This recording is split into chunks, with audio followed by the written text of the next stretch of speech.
Hi, everybody. Welcome to the Making Pivotal Change podcast. I'm your host, Scott Elser, and today I'm just absolutely thrilled to have an innovation specialist, Richard Haasnoot, who is the founder and the president of Innovate2Grow, one of the leading innovation consulting firms in the country and in the world, really. He's also the founder of Blue Sage Creative, a design firm that also really focuses on, I believe, although I think you're a little secretive about it, around design for innovation. He's also the host of several podcasts, including Wisdom Inspired Podcast, that's designed to really help people along their journey, their spiritual journey. And he's also the author of 6 books, including his newest one, Proven Practical Innovation That Drives Results. So you're, first off, a lot busier than I am. So thank you for being on the podcast. And you've just done amazing things. So I want to introduce you and just, again, thank you for being on. Yeah, it's great to be here, and I have a lot of enthusiasm and belief in what you're trying to do, Scott, and if I can do anything to help you be successful with that, we'll do it. Thank you so much. So, one of the things that when we first connected that really excited me about having you on, this podcast is really about companies that are able to successfully pivot. They realize that there's a point that there's either opportunity or risk or some sort of a need to change. They develop the idea, they are able to shift the organization in that direction, and they're able to successfully make all of that happen both strategically and executionally. And there's companies that can do that and companies that aren't, but you're really at the forefront of that. You're at the core of the very early stages of those kinds of shifts. So I'd love it if you could just share some examples and some illustrations of some of the pivots that you've seen and that you've been a part of. Yeah, it's a good question, and it's so much of our business, and we do pivot business. I'm going to come to that but so much of our business, much to my chagrin, quite frankly, is companies that want to keep playing in the same pool that they've been playing for decades and do incremental innovation, and somehow that's going to be successful, despite my advice to them that it's extraordinarily difficult to be successful in the innovation field. For over 55 years, 75 to 80% of innovations have failed. Put another way, only 20 to 25% succeed. And there's a thing in common that the successful innovations have, and that is that innovations that are dramatically better than the existing competition. And if you don't get to that level, why is somebody going to switch to your business? But put all that kind of innovation aside. You're right. We're in the front end innovation business, which is where the inventing of products for a vision and strategy happen. And we've done a number of projects where companies have wanted to make a major strategic shift, in your words, pivot to an entirely new business model and target business. And it's an extraordinarily difficult thing to do. And it's often easiest to do when you're inventing the products to a certain extent. And that's where we focus, because we have done this a number of times, and each time we've delivered a portfolio of innovations that are dramatically better than the existing competition. A good friend of mine by the name of Doug Hall founded another company called Eureka Ranch, and Doug and I have been friends for many decades. And we both have this lament. After we've delivered these portfolio of innovations, we check back in 30 to 60 days later and go, oh my God, how did they screw that up? That's a story for another day. So let me come back to your pivot, okay? And it's tough.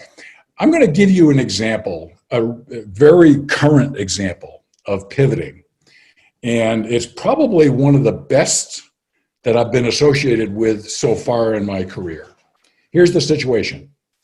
We've done a lot of CPG work, but in the last couple of years, we've been in the technology field. And we got hired by an international software company that primarily focuses on the back end of e-commerce software. Okay? So in December of last year, not that long ago, we were hired to develop innovations for their current business. December goes along, we're working away, January comes along, February comes along, and there's this thing called COVID-19. What happens with COVID-19 is you look at a chart, and in 3 months, there was 3 years of e-commerce growth in terms of the percentage of people buying online from e-commerce. Time for a pivot. The world is taking off in a new direction.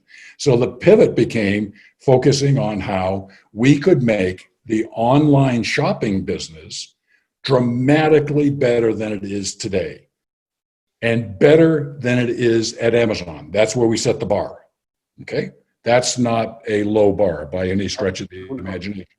So the pivot was made. Our process is that to be able to generate these ideas, we go out and recruit a lot of world-class experts to come into a creative session where we have a lot of stimulus and creative exercises and all this sort of stuff to develop the ideas. Again, we had a creative session scheduled in California. The governor shuts down hotels. So this is kind of like Richard be nimble. And I'm not the most nimble person on earth, but we tried our best.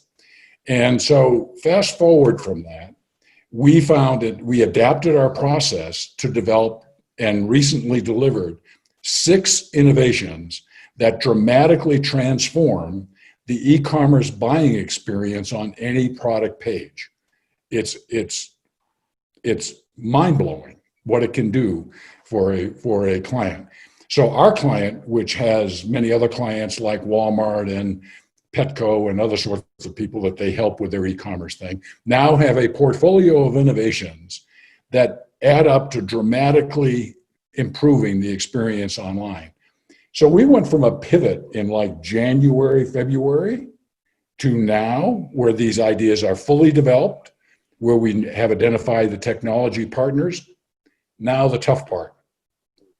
That, in effect, is a strategic change that results in a vertical integration from just the back end to now the front end, the consumer-facing part of it. And the president and CEO of that company, this is wrapping your mind around now consumer-facing as opposed to the back-end technical aspects of it. It's a very interesting process that we continue to go through.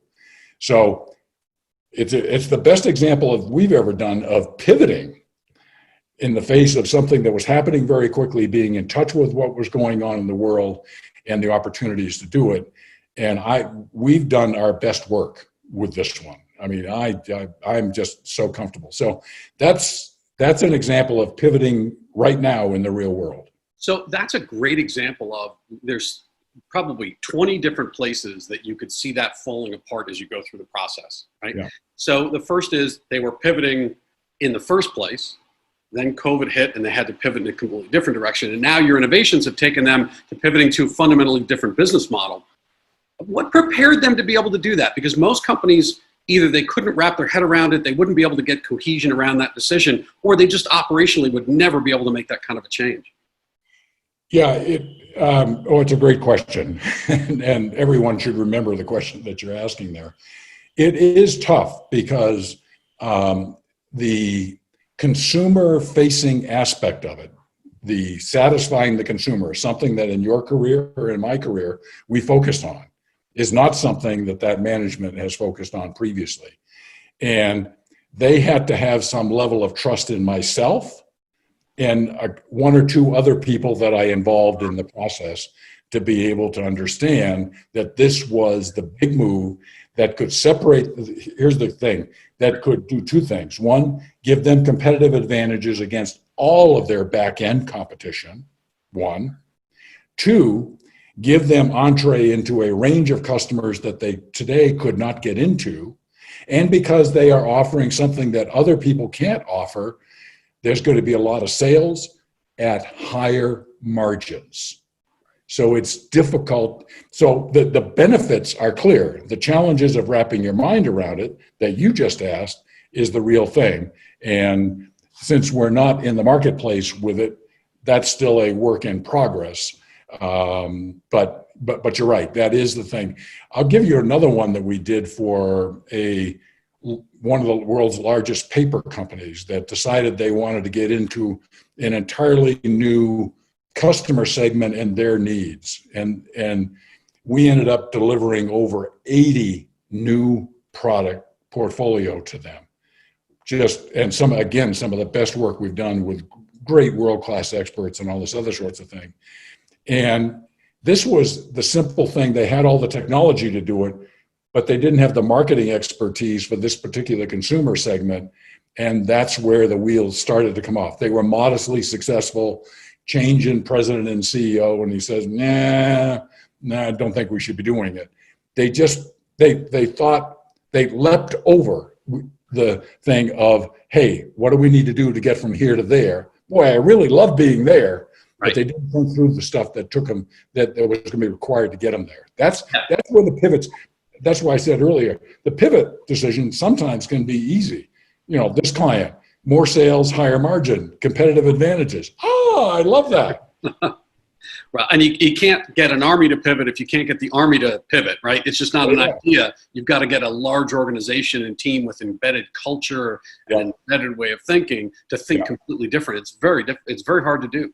Yeah, you're exactly right. And it is tough. But where this comes back to is company culture. Yeah. It's the values and beliefs that form the behaviors that people have. And culture is extremely strong. I was a professor and teaching executive in residence at Arizona State University for 6 years, and I taught senior level company culture courses there. And it's extremely difficult to change company cultures. If you are, usually it happens only very slowly. The only times it happens really fast is when the company's on the brink of bankruptcy and the culture has failed, and they go, oops, we got to try something else. And good luck with that. And the other times is when you get a highly charismatic president and CEO that's also coming in at an earlier stage to rescue the company.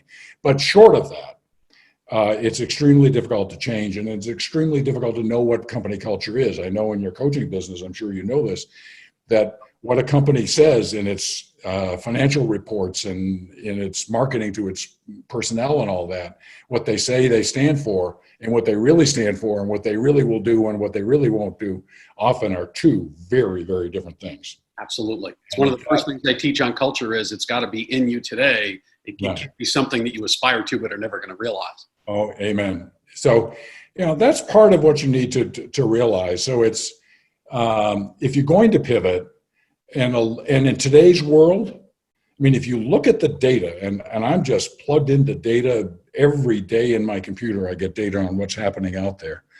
And a couple of things are happening.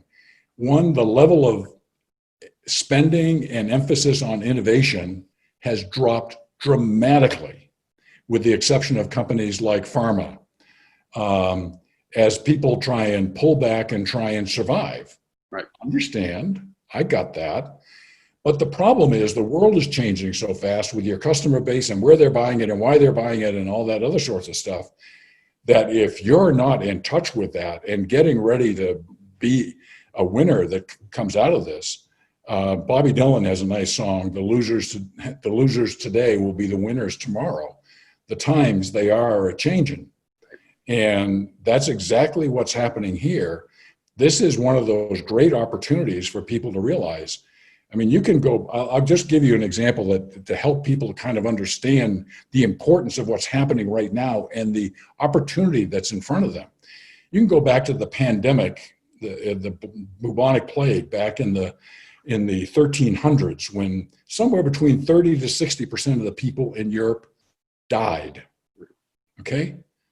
150 years later, the Renaissance is in full bloom, okay? And because there was dramatic change in values, beliefs, and behaviors, the church lost a lot of its control. It opened up opportunities for innovation and more free thinking. The printing press came and all that other sorts of stuff that opened the world up. Well, this world is, in its own way, is changing dramatically today. COVID-19 is not the only change factor that's going on there. We still have climate change. We still have sustainability. We still have the top 1%. We still have global political situations that are volatile and changing dramatically. It's kind of like it's a mixture of things and all things that are changing. And you step back and say, where's it going to come out? Well, My crystal ball usually gets foggy beyond 2 or 3 seconds. But on the one hand, on the other hand, you better be engaged and running some what if projections and how would we leverage it and build that as ways of thinking about how the company can pivot either with products, business model, or customers or channels that they sell in, whatever it is. I was in a presentation, an economics presentation about 2 years ago, and they forecasted that we would go into another depression in the 2030s. I think we're kind of maybe arcing that curve a little bit now. But they described it not as something to be afraid of. They described it as one of the greatest wealth creation events in the history of mankind, right? And I think if you think about it from that lens as an opportunity, you look at right now, life is changing, and those that actually make the investment in true innovation that matters are the ones that are going to win for the next 20, 30 years, because they're going to take ownership of the future instead of trying to defend the past.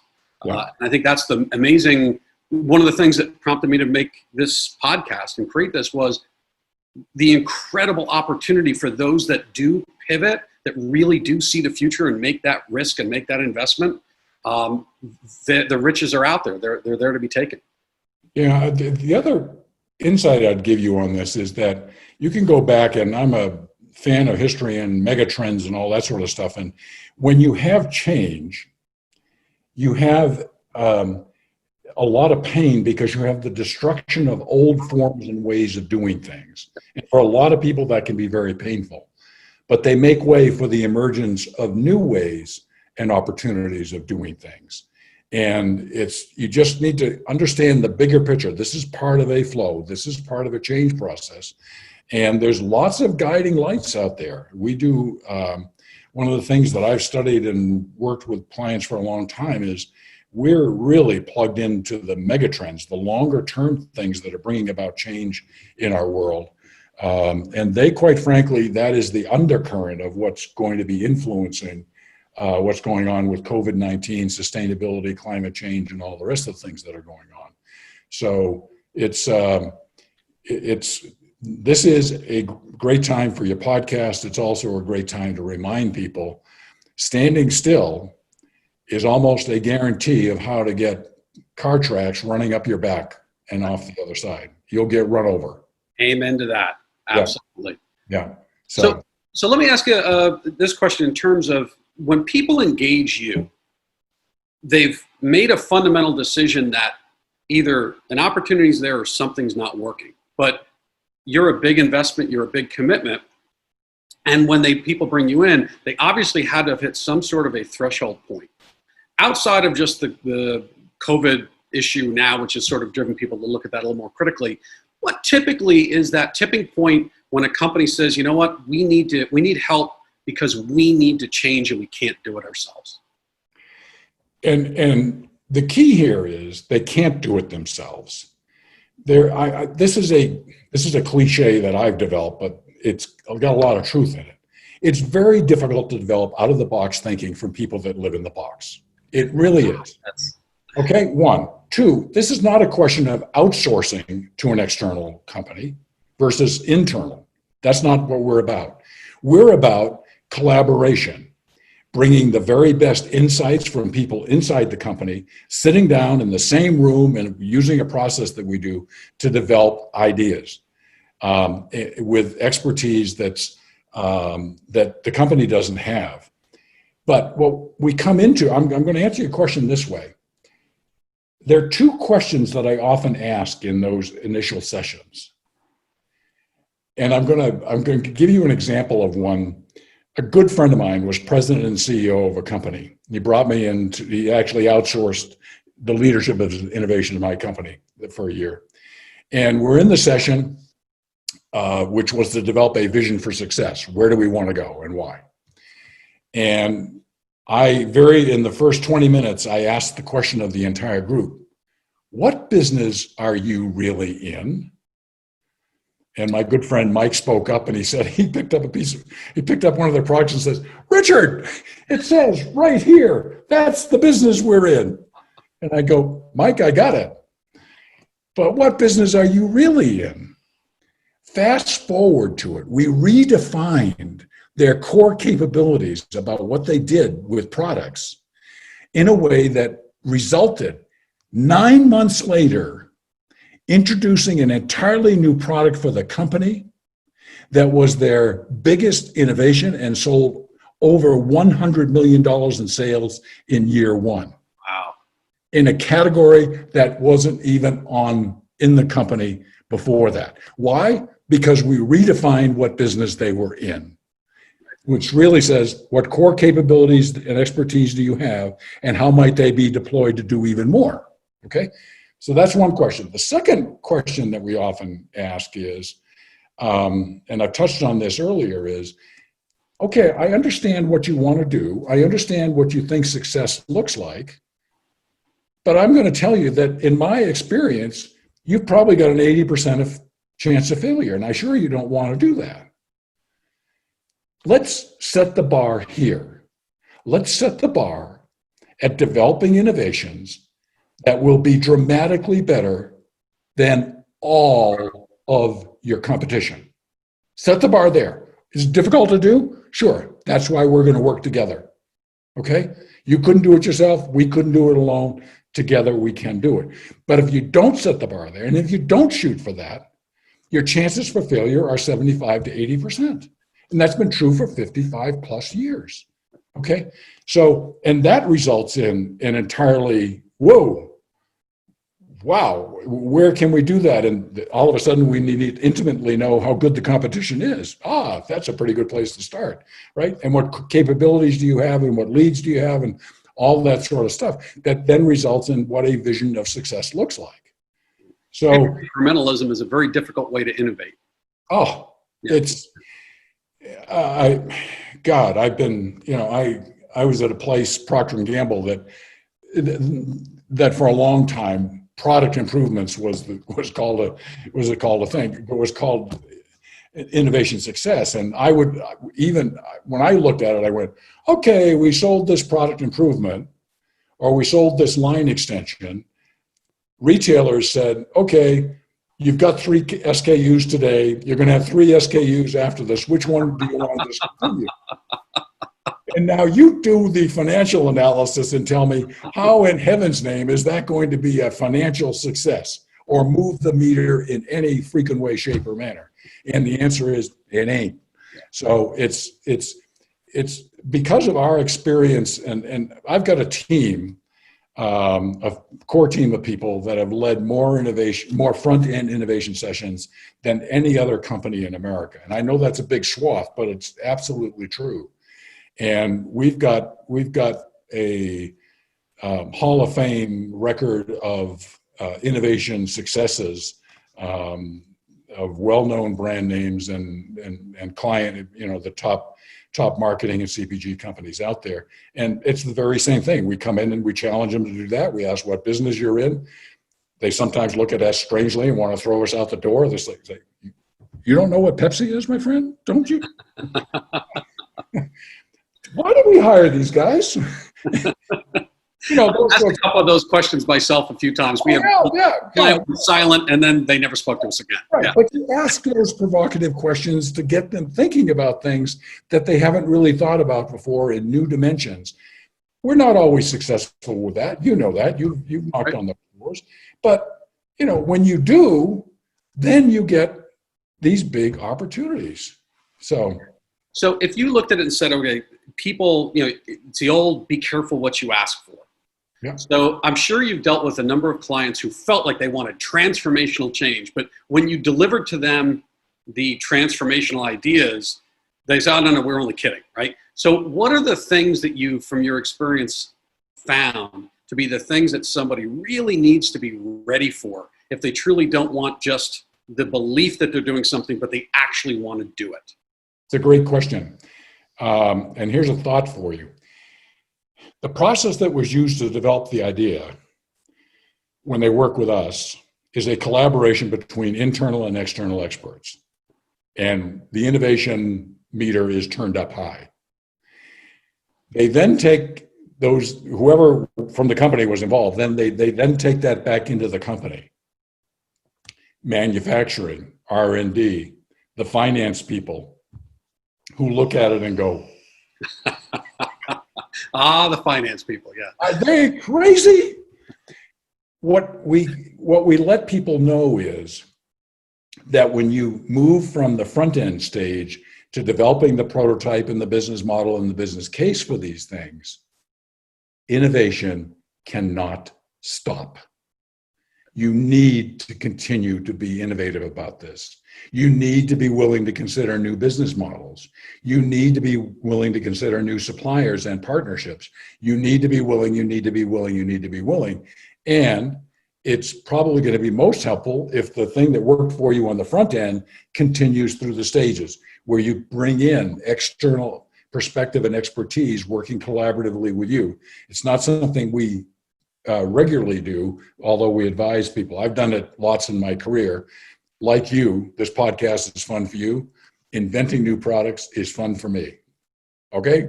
And so, but those are the principles. If they bring a very innovative idea into a company that's not thinking innovatively and all that sort of stuff, it can get torn apart. In fact, it will be viewed as chaos. Doug Hall, who I mentioned before, the founder of Eureka Ranch, Doug talks about when you bring these kinds of innovation and it creates chaos and friction. Mm-hmm. And the poor marketing people, whoever it were that were in the front end innovation session, are going, "Oh my God, what have we done?" Right. And the antibodies in the culture rear up and say, "No, we're going to make this fit into our box." Okay, yep. And you know what happens? It's then a blah idea. Yeah, that's I've found two different worlds. So in my old world, I dealt with very, very large clients. Yeah, and I found that innovation was something that most of them struggled because they couldn't put quarterly numbers up. Yeah. So the desire to move so fast that you failed was overwhelming for many of these larger companies, where there were shareholders and earnings reports and things like that, and a lot of politics. What I've found now working with smaller, more entrepreneurial companies is fascinating. The ones that really can make that turn and are the ones that start with an incredibly good, focused, and cohesive leadership team of people in the right seats, right? Who really have the ability to make pretty quick decisions, have the argument, have the discussion, come to a collective decision, and go without a whole lot of the kind of meat grinder that we're talking about here. Yeah, well, what you're talking about Collins' Good to Great book, get the right people on the right bus in the right seats. I mean, yep. And that's, and to a certain extent, entrepreneurs can do this. The challenge for entrepreneurs, and I've worked with a lot of them, and you've worked with a lot of them, is they can get very excited about their idea. Yes. Lose objectivity. The word doesn't exist in their vernacular. When you talk about incorporating the voice of the customer, they'll talk to their kids, their wife, their mom, and their dad, and they all love it, and they say they'd all buy it. Okay, well, that buy a postage stamp for you at the end of the day. It's kind of like you just need to be. And if you're and those who are the deepest believers are kind of like, oh, you really don't believe in this? No, I believe in it. I just think you need to dot your I's and cross your T's. And by the way, the voice of the customer, the person who's going to take their wallet out and pay for your product, you probably want to know what they think of it. Okay? And if you don't, that's one. And two, when they tell you what they think of it, and if it's not dramatically better, wow, where can I buy this? When can I buy this? If it's not that, you may want to go back to the drawing board and saying, what can we do? Here's another insight for your listeners, because I talk about developing innovations that are dramatically better. In the world of today, it's extraordinarily difficult to develop a dramatically better version of a current product with one innovation. Okay? Getting to dramatically better requires multiple innovations that add up to being dramatically better. Take the iPhone when it was introduced versus the flip phone, which was the primary phone at the time. The iPhone introduced 5 different innovations, all of which added up to being dramatically better. If they'd only used 2 or 3, it would have been good, but not the sensation that it was. You can go all the way back to Henry Ford and the Model T. Henry Ford, getting into the car business, he also used 5 different types of innovation, none of which alone would have made the Model T the success that it is. But when you add them up as a package, it produced a car that was dramatically better than anything was on the market today. And here's an amazing fact to me about the Model T. As of last year, I haven't seen the most recent data, but as of the last year, the number of units of Model Ts sold still ranks in the top 10 all time of the entire vehicle business. Right. Wow. The Model T. in a time when the category wasn't that big, but of course he had a major market share in it. So for your listeners, I know I talk about dramatically better, and if you stop there, you need to realize that to do that, you need to be able to deliver multiple innovations. Just as I said earlier on, we delivered 6 innovations to a current client that add up to being dramatically better and transformative of the e-commerce experience. And that's interesting because when I break that down with a brand that most people are familiar with, it really rings true. Tesla, right? They didn't just come up with an electric car. Anybody could have done that. The entire experience, there's so many different types of innovations within that vehicle and within the experience of ownership that you're absolutely right. It's not just one thing. It's right down to using a device rather than a traditional dashboard, to the experience of how you service it and how they service it and deal with things. It's that is just a spot on insight I've never thought about before. Yeah, I'm on my second Tesla, so I'm in agreement with you. It's I'm definitely envious. I'm thinking about my first. So yeah, well, the Model 3 is the place to go. I had an S. The Model 3 is just an incredible car, or the Model Y. The Model Y is going through a redesign, so if you don't, give it 6 to 9 months before you do that. They've got Battery Day coming up later this month, so there may be a new battery that comes. So that this is the first car I've ever leased because they change so fast. The computer changes and all that other sorts of stuff. Okay, so that's a thought. All right. Yeah, no, the technology, cameras, and everything changed so rapidly in this. I think it's got one more major change. I'll probably lease my next one, but we're going to be at the 1,000,000-mile battery at that point, and it's kind of like having an engine that'll last 1,000,000 miles. I mean, are you freaking kidding me? Here's something about Tesla that people may not know. It is the only car that 3 years after you buy it is better than when you bought it in terms of what it can do. Here's why. You regularly get over-the-air software. You got to think of Tesla as a computer with 4 wheels. Okay? You get software updates that deliver new capabilities and new capabilities and new capabilities and new capabilities on a regular basis. So the capabilities you had in the beginning and the capabilities you have now, when I first had a Tesla, I couldn't watch Netflix in it. I couldn't watch YouTube in it. Now I can sit and watch Netflix and YouTube in the car. And the version I have right now will stop at stop signs, stop at stoplights, start up after the light turns green. I mean, I drive up. You're watching Netflix when you're not driving, but then again, the car's going to drive itself. So, he won't let you watch it while you're driving, but it will come once you get to fully autonomous. But yeah, I mean, I can drive up from my home in Phoenix up Interstate 17, and the car will automatically exit off on Route 69 to come to Prescott, where I am now. Go ahead. I'm sorry. No, that's okay. So let me ask you in terms of just some closing advice to people. Yeah. Companies, particularly entrepreneurial companies that are thinking, I may need to make some sort of a pivot. What are the couple of things that they really need to think about in terms of how to successfully do it and what should propel them forward or hold them back from making that decision? Good question. First thing is you need to be intimately in touch with the customer, how their world is changing.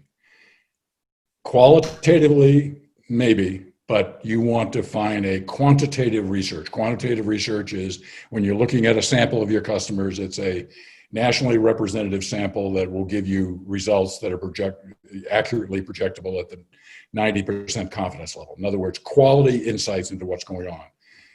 A lot of things I can talk about how to do that research, but the key point is you need to be in touch with the changes that are going on.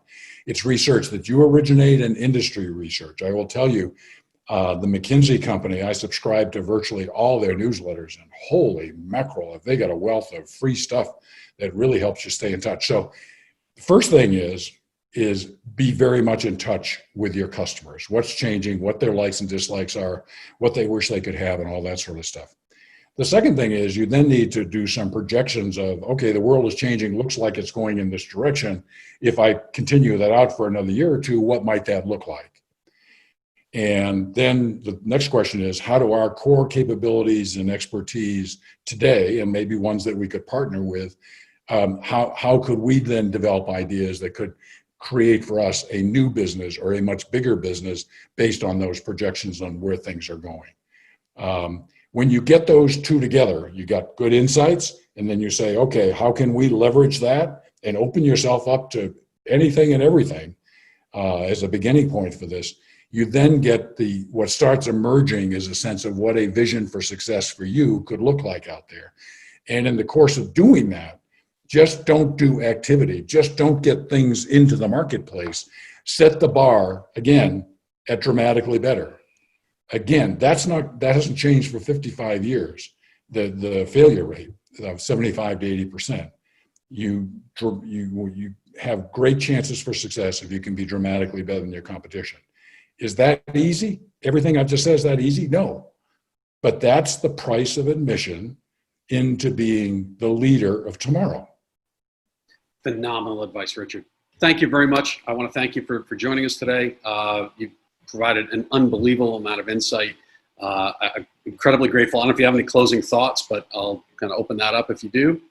Yeah, no, I think that people should listen to your podcast, because I think the thing that you're trying to do, the thing that you're passionate about in this, is focusing on the pivot and everything. And I think if you don't pivot today, you're going to get run over. Pivot has kind of always been important. Today, it's life or death. Thank you very much. Again, Richard Haasnoot, I cannot thank you enough. You have a great rest of the day, and thank you all for joining us.